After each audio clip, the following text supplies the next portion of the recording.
The Rothschilds bought controlling interest in England's British East India Shipping Company and the illegal opium trade with China. They offered junior partnerships to New England's leading American families. The Russell, Coolidge, Delano, Forbes, and Perkins families became fabulously rich, smuggling opium aboard their speedy clipper ships into China. In 1820, Samuel Russell bought out the Perkins Syndicate and ran the opium smuggling operation with his partner, Warren Delano, Jr., who was the grandfather of President Franklin D. Roosevelt. The United States flag was designed after the British East India Company flag with 13 red and white stripes. Both flags copy the red and white striped sails of the Viking ships, which were the color standard for the tribe of Dan. Finally, Britain found a commodity that China would take: opium.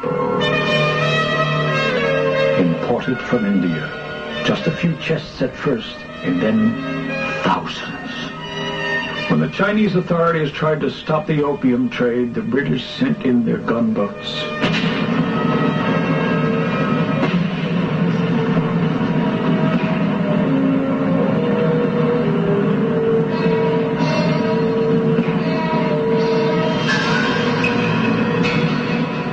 After nearly 20 years of turmoil, the Treaty of Tianjin in 1858 not only allowed opium to be imported, but handed over China's ports and all her international trade to Western control. After the war, opium poured into China on an even greater scale, and her emperors were powerless to stop it.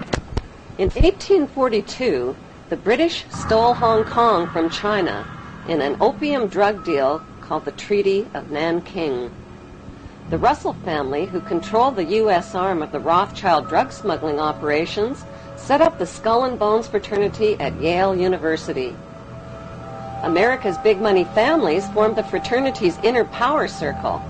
Taft, Russell, Schiff, Harriman, Bush, Warburg, Guggenheim, Rockefeller, Stimson, Weyerhaeuser, Vanderbilt, Goodyear, and Pillsbury were all members. These families intermarried over the generations to form America's big money aristocracy. Skull and Bones member Alphonso Taft catapulted his son, William Taft, right into the top job at the White House.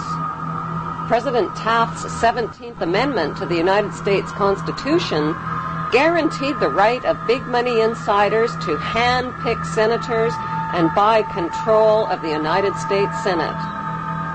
Today, the most influential members of the CIA, the U.S. government, and big finance are Skull and Bonesmen.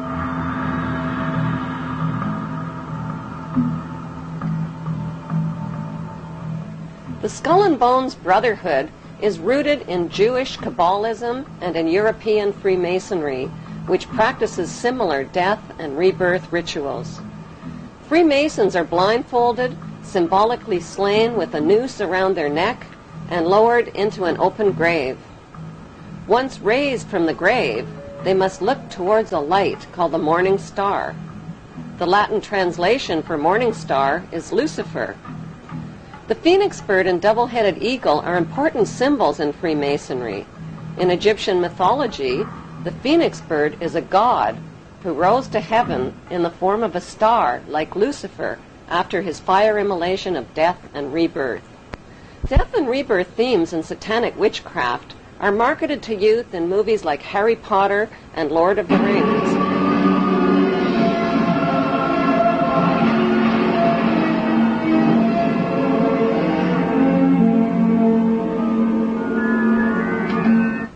The Hollywood movie lots are owned by the Illuminati Lehman Brothers, Rothschild agent Kuhn and Loeb, and Goldman Sachs.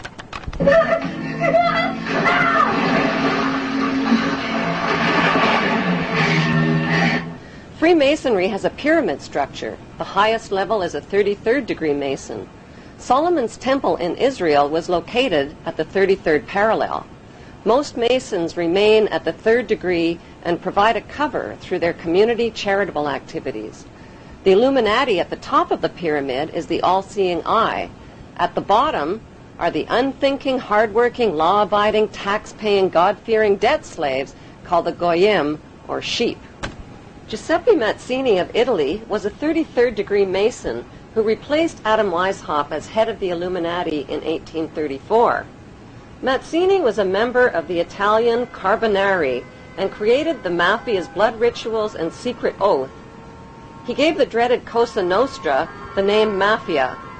Mafia is an acronym spelling the names of the original mafiosa godfathers: M for Mazzini, A for Otto Riza, F for Ferti, I for Incendi, and A for Avaligmenti. The Mafia arrived on American shores in the 1890s with Illuminati financing to establish underground networks and the black market system. Mazzini appointed America's Albert Pike as sovereign pontiff of Universal Freemasonry and the coordinator of the Illuminati U.S. activities. Pike was a Tennessee Ku Klux Klan judicial officer. A known Satanist, Pike indulged in phallic worship and the occult. He wore a satanic Baphomet symbol around his neck and used his bracelet to summon Lucifer. Pike used the KKK to keep blacks out of the Masonic lodges. In August 1924, Imperial Wizard Hiram Wesley Evans organized a parade of 40,000 Klan members down Washington's Pennsylvania Avenue to the Washington Monument. This event proved the Klan had achieved power, not just in the South and Midwest, but on a national level. In a letter to Mazzini dated August 15, 1871, Pike graphically outlined a blueprint for 3 planned world wars.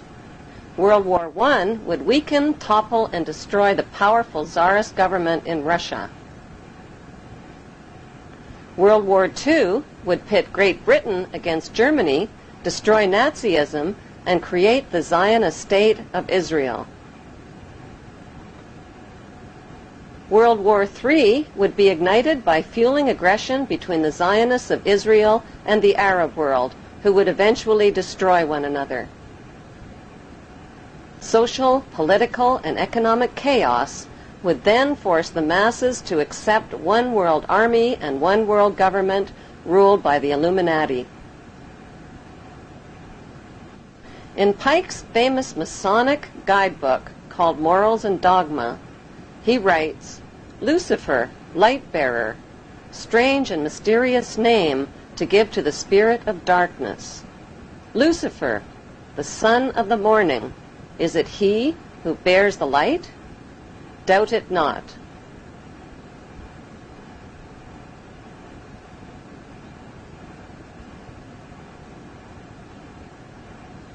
Albert Pike was a Confederate general in the American Civil War. The Rothschilds sent British agents to conspire with Pike and with U.S. politicians and provoke the rebellion that started the American Civil War.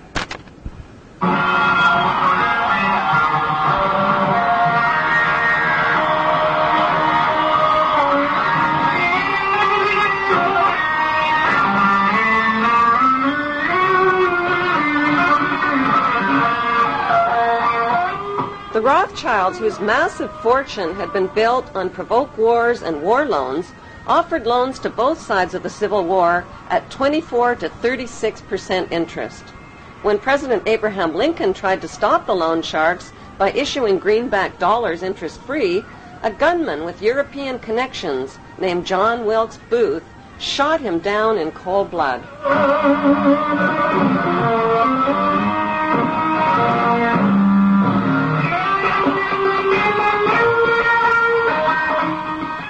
Following the Civil War, Albert Pike was convicted of treason and sent to prison, but President Andrew Johnson, a 33rd-degree Mason, pardoned him. One of Johnson's first acts as president was to veto the Civil Rights Act for blacks, who had been shipped in chains to their wealthy American slave owners. Stealing slaves was a crime, but torturing and beating them was not.